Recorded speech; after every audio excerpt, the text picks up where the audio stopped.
시청자 여러분 안녕하십니까. 이제 5월 27일 밤 10시가 넘었습니다. 지금부터 전욱현의 안보정론을 시작합니다. 자, 우선요 오늘 추경 얘기를 좀 하겠습니다. 오늘 또 추경 무산이 됐습니다.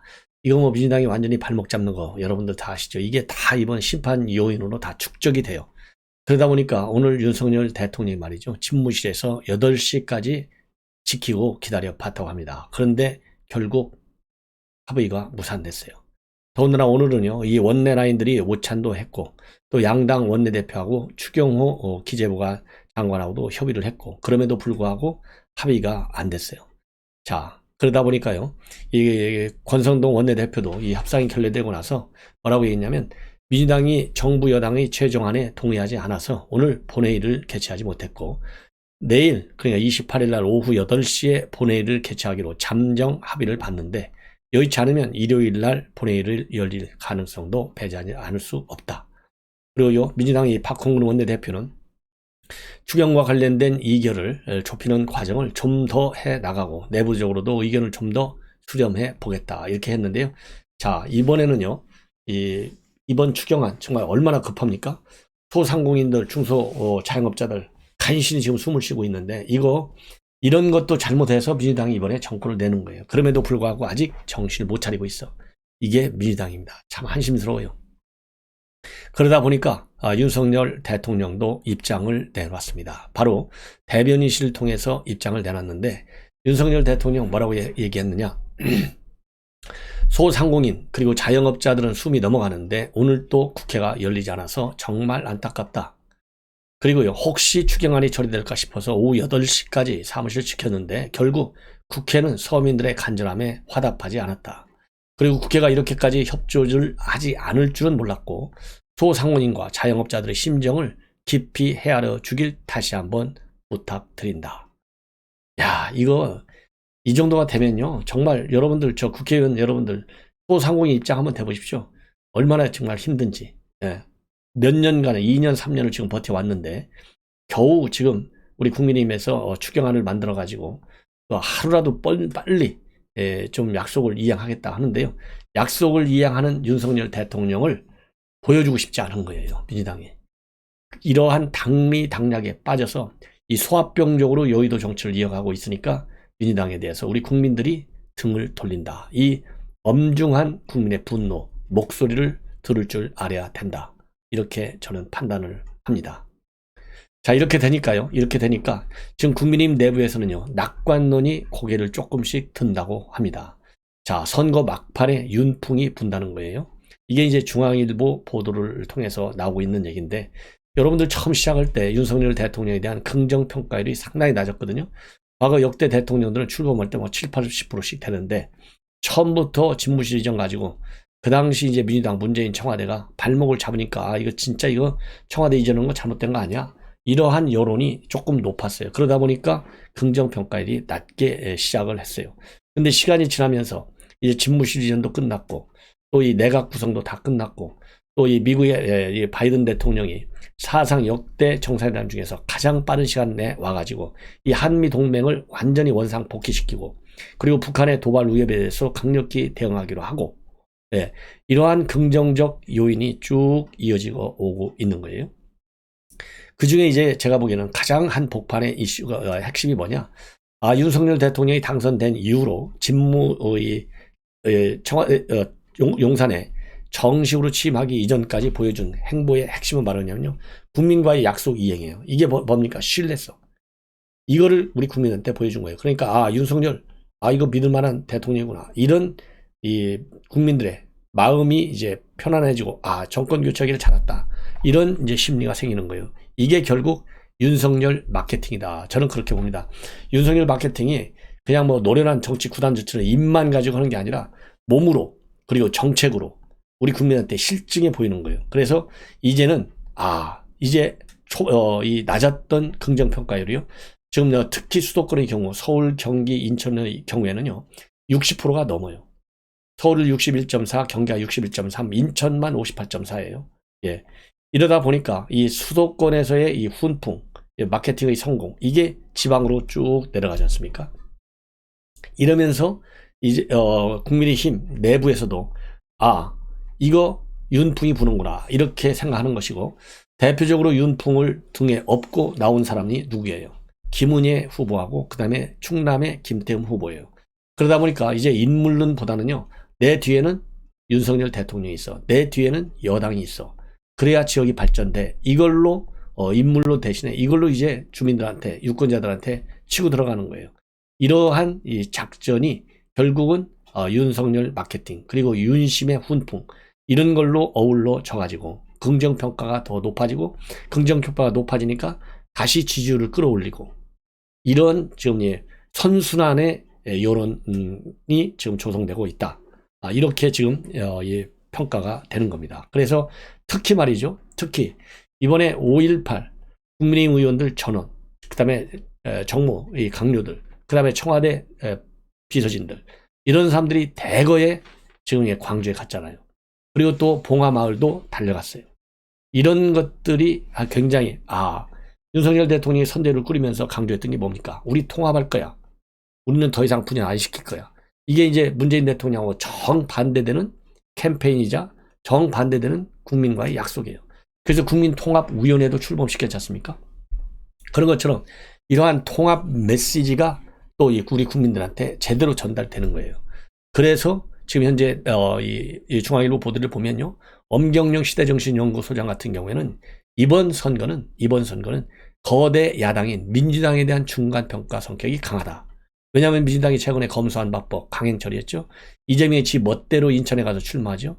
그리고 송영길이 지 멋대로 서울 와서 출마하죠. 이런 것들이 오만과 독선으로 보이는 거예요.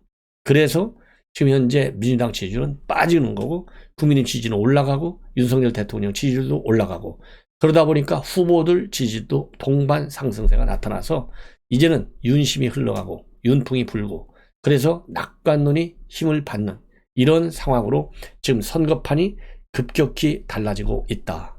이게 지금 중앙일보의 보도의 특성이고요. 그러다 보니까 이준석 대표 충북 제천에서 윤석열 정부와 국민의 힘을 강조하고, 또 이 권선동 원내대표는 강원도에서 마찬가지로 강원도 발전을 하려면 윤석열 대통령이 있고, 그 다음에 여당 원내대표 나 있잖아.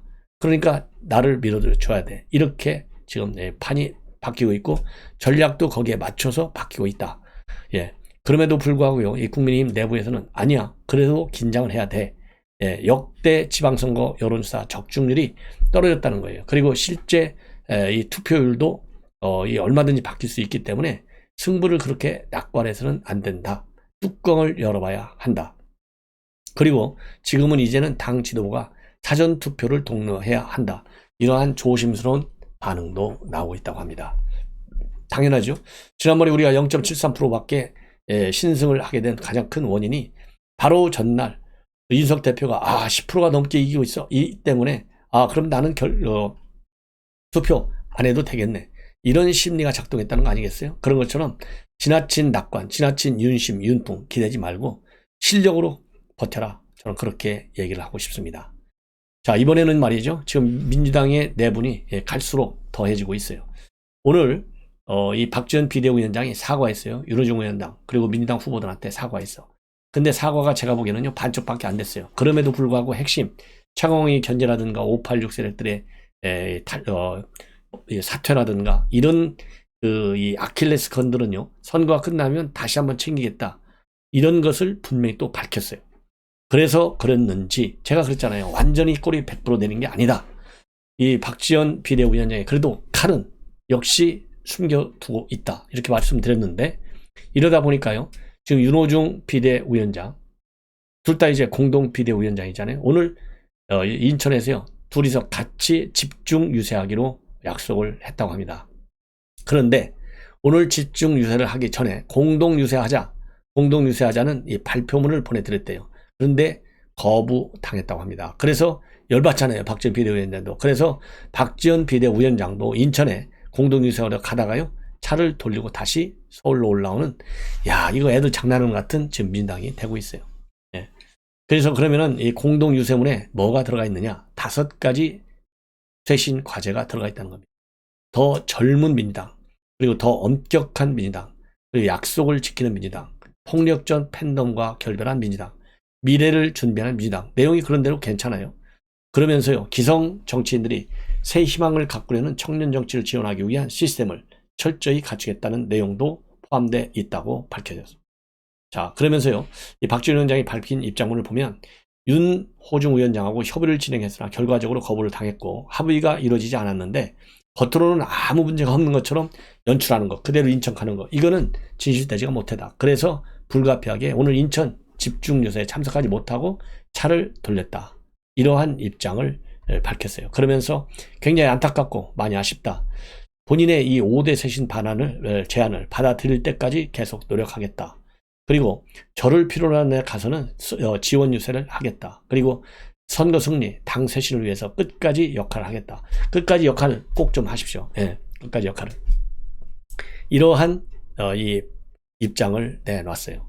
자, 그러니까 지금 이제 민주당이요, 막다른 돌아오지 못하는 다리로 지금 건너가기 직전의 상황까지 와 있는 것이 아니겠느냐, 이런 판단이 듭니다.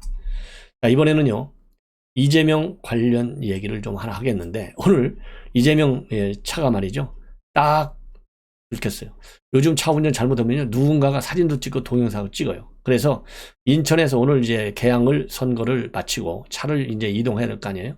이동하는 과정에 신호를 위반했어요. 그래서 이거를 누군가가 동영상으로 딱 찍어가지고 국민신문고에 올렸답니다. 국민신문고에 올리니까 이게 걸려들죠. 예, 이거가 오늘 목포 경찰서 입장을 밝힌 거예요. 아, 이거 전부 신고 들어와갖고 조사를 해보니까 이 렌터카인데 이 업체가, 이 관할 지역이요, 목포 경찰서 관할 지역이에요. 그래서 이 목포 경찰서에서 과태료 고지서를 렌터카 업체에게 보낼 예정이라고 합니다. 7만 원짜리. 그래서 이거를 보고 말이죠, 신호위반 사실을 이재명 후보 측에서도 인정을 하고 현장 자리에 익숙하지 않았던 실무진의 명백한 실수다.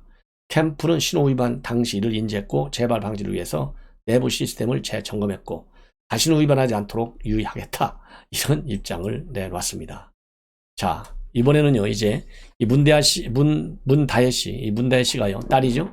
딸이 트위터 계정을 개설해가지고 이 문재인 대통령이 이제 홍보 전사로 나오는 것 같아요. 그래서 최근 문 대통령의 양산 사저 생활, 이 근황 3장의 사진을 올렸는데, 하나는 사저에서 낮잠되고 있는 모습이고요. 다른 하나는 전자기기로 트위터를 보고 있는 모습이고, 다른 또 3번째 마지막은 문재인 대통령이 읽고 있는 책, 실크로드 세계사라고 합니다. 이 책을 이제 올리고 있어요. 사진 3개. 그러면서 트위터에 뭐라고 올렸느냐, 이렇게 올렸습니다. 이 트위터 명은요, 이 딸의 다혜 씨의 트위터 명은 찐딸이라고 합니다. 프로필에 뭐라고 되어 있냐, 스라의 길 즐기는 진짜 딸, 리얼 딸, 아버지를 세상에서 가장 존경하는 자칭 문바인호다, 이렇게 적혀 있다고 합니다. 예, 그러면서요, 얼마 전 이제 예전에 쓰던 번호로 연락하시라기에 받은 번호를 눌러보니 아빠로 등록된 연락처더라. 괜스레 눈물이 났다. 다시 아버지로, 할아버지로 돌아와 주셔서 감사하다. 그리고 양산에 와보니 트위터도 보시고 독서도 하시고 짬이 생기셨다. 그리고 그중 가장 반가운 건 오수에 드신 모습. 다시금 뭉클 눈물이다. 이렇게 밝혔어요. 그래서 그러면서 이 사진 3장 제가 말씀을 드린 대로 올렸습니다. 자, 이래서 이제 문다혜 씨 전시 기획사를 지금 가지고 자기 비즈니스를 시작했다. 이렇게 다다 프로젝트인가요? 여러분께 소개해 드렸는데, 이제 뭐라고 그럴까요? 활발한 SNS를 통해서 이 아빠인 문재인 전 대통령의 양산 사저 생활을 자주 올릴 것 같습니다. 자, 이번에는 말이죠, 이재명, 송영길 이거 가지고 되겠어요? 지금 김포공항 옮기자는 겁니다. 그래서 공동으로 오늘 약속을 내놨어요. 김포공항을 옮기면 어떻게 되느냐, 지금 이 강남권에 있는 우리 서울 시민들은 청주로 가라 이거예요. 청주공항을 이용하고, 그 다음에 동부권에 있는 이 수도권, 이 사람들은 어디로 가느냐, 원주공항을 이용하라는 겁니다. 그리고 지금 이 서부권은 어디로 가느냐, 인천국제공항을 가라는 거예요. 야, 이거 이러니까 이준석 대표가 얘기한 대로 그러면 누가 망하느냐, 제주도 관광이 망한다는 겁니다. 예. 자, 그래서 이거 이 얘기를 하고 있는 이유 중에 하나는요, 그동안에도 이 김포공항 이전 문제가 많이 논란이 됐는데, 지금 공항 주변인 서울 강서 양천 지역과 계양 지역 소음 피해가 많고 고도 제한 이런 문제가 굉장히 많다. 그리고 비행기 CO2 발생은 철도에 비해서 10배, 20배가 많기 때문에 지금 이 짧은 거리는 기차로 다니게 하는데, 이런 거는 불란서의 경우에는 법안까지 마련해서 통과까지 됐는데 그 논리, 불란서 논리를 우리 국내에 적용하면 대부분 1시간 이내 거리니까 철도를 이용하는 것이 기후변화 입장에서도 중요하다. 예. 그리고 김포에 많은 분이 소음 피해를 겪고 있고 인천공항 그리고 대체공항도 인근에 충분하다. 이러면서 지금 이제 통합 운영하자. 이러한 입장문을 내놨는데요. 자, 얼마나 힘들면 그리고 이길 가능성이 없으면 말도 되지 않는 이러한 이 내용, 통합공항을 이용하자라고 하는 것을 공약으로 둘이서 합동으로 밝혔겠느냐. 참 기가 막히다. 이렇게 저는 판단이 되고요. 마지막으로 한 꼭지만 다 말씀을 드리면 손흥민 선수가 말이죠. 귀국 이틀 만에 찾아간 곳이 어디냐? 바로 회계법인 3일 회계법인을 찾아갔다고 합니다. 왜 그랬겠어요, 여러분들? 들어올 때 그러지 않아도 이제 관심들이 많았는데 뭘 갖고 들어왔냐면요. 골든 부츠, 골든 부츠, 즉 황금 신발을 들고 왔어요. 이게 황금 덩어리니까 이게 돈이 나가잖아요. 그래서 이게 세금을 내야 되느냐 안 내야 되느냐 이거를 갖다가 이제 묻기 위해서 이틀 만에 3일 회계법인에 찾아가서 종수세 신고분과 관련해서 이제 상담을 했겠죠. 그런데 참고적으로 말이죠. 이 손흥민 선수는 굉장히 성실한 납부자로 해당이 이렇게 알려져 있다고 합니다. 그리고 손흥민 연봉이요, 여러분들 1000만 파운드예요. 약 160억 원. 그리고 또 이 보도에 따르면은 작년 상반기 광고 모델 수입이 얼마냐? 36억 원입니다. 그래서 상반기 연봉이 79억. 이 둘을 합치면요, 작년 1월에서 6월까지 115억 원의 수익을 올렸다고 합니다. 어마어마하죠. 그러니까 이게 세금을 좀 내야 되겠죠. 그래서 굉장히 착실한 이 선수고 2020년도에 손흥민이 장출한 경제적 파급 효과는요. 여러분들 얼마쯤 되겠어요? 저도 깜짝 놀랐는데 1조 9,885억 원, 2조 원이에요. 2조 원. 그래서 요즘 이제 몸값이 더욱 치솟았기 때문에 손흥민 효과 더 비례해서 커질 것이다. 예. 자, 이 정도가 되면 말이죠. 아, 대단한 선수예요. 이 국력 창출. 자, 그래서 제가 보기에는 이 BTS 병역 문제도 이런 측면에서 한번 적극 고려할 필요가 있지 않을까. 손흥민 선수 혼자 2년 전에 2조를 파급 효과가 벌었다는 거 아니에요. 한마디로 2조의 이 경제적인 파급 효과 어마어마한 거지죠. 예, 일개 개인이. 자, 그래서 우리가 다시 한번 정책 당국자들에게 저는 그래서 BTS 군대를 가는 것보다는 군대를 가지 않고 본인의 재능 이거를 더 키워주는 것이 국가 경제에도 그리고 우리 요즘 얘기하는 이 소프트 파워, 국력의 소프트 파워 부분에도 훨씬 더 기하는 편이 많다. 이렇게 저는 판단을 합니다. 자, 시청자 여러분, 이것으로 본 방송을 마치겠습니다. 잠시 후에 또 여러분들을 찾아뵙도록 하겠습니다. 대단히 고맙습니다.